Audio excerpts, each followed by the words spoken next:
రంజాన్ నెల అనేది ప్రతి సంవత్సరం మారుతూ ఉంటుంది. గత 5 సంవత్సరాల క్రితమైతే మే నెలలో వచ్చింది. మరొక 5 సంవత్సరాలు దాటిన తర్వాత జనవరి నెలలో వస్తుంది. ఇలా రావడానికి గల కారణం ఏమిటి? మనం ఏదైతే ప్రాపంచిక పరంగా వాణిజ్యపరంగా వాడుతున్న క్యాలెండర్ ఏదైతే ఉందో అది గ్రిగోరియన్ క్యాలెండర్. దానిని సూర్యుని యొక్క కాలమాన ప్రకారం రూపొందించడం జరిగింది.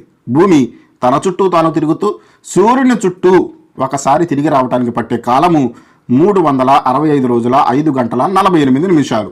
దాని ప్రకారము సంవత్సరానికి 365 రోజులు సమయము అనేది నిర్ధారించడం జరిగింది.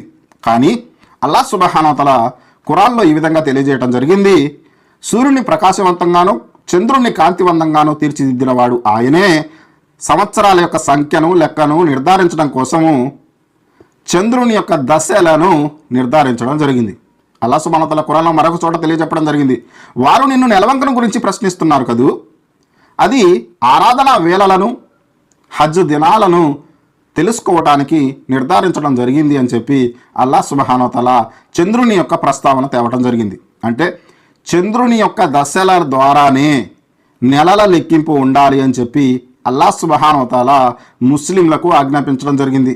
దాని ప్రకారమే చంద్రుని యొక్క దశలు అంటే ఒక నెలకి 29 రోజులు లేదా 30 రోజులు వస్తాయి.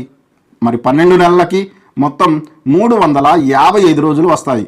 అంటే ప్రాపంచిక పరంగా వాణిజ్యపరంగా మనము నేడు ఏదైతే వాడుతున్నామో ఆ క్యాలెండర్కి మరియు ధార్మికంగా అల్లాహ్ సుబ్హానహు వ తఆలా నిర్దేశించిన చంద్రుని యొక్క దశల ద్వారా ఏర్పాటు చేసుకున్నటువంటి ఈ క్యాలెండర్కి మధ్య సమయము 11 రోజులు సమయము తేడా ఉంటుంది.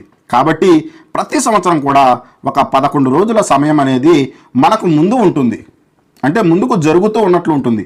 అందుకే రంజాన్ నెల అనేది ప్రతి సంవత్సరము 11 రోజులు ముందుకు వెళుతూ ఉంటుంది. ఇప్పుడు మార్చిలో జరుపుతున్నాము, మరొక 5 సంవత్సరాలు గడిస్తే జనవరిలో మనం జరుపుకుంటాము రంజాన్ నెల. మరొక 10 సంవత్సరాలు గడిస్తే సెప్టెంబర్లో జరుపుకుంటాము రంజాన్ నెల.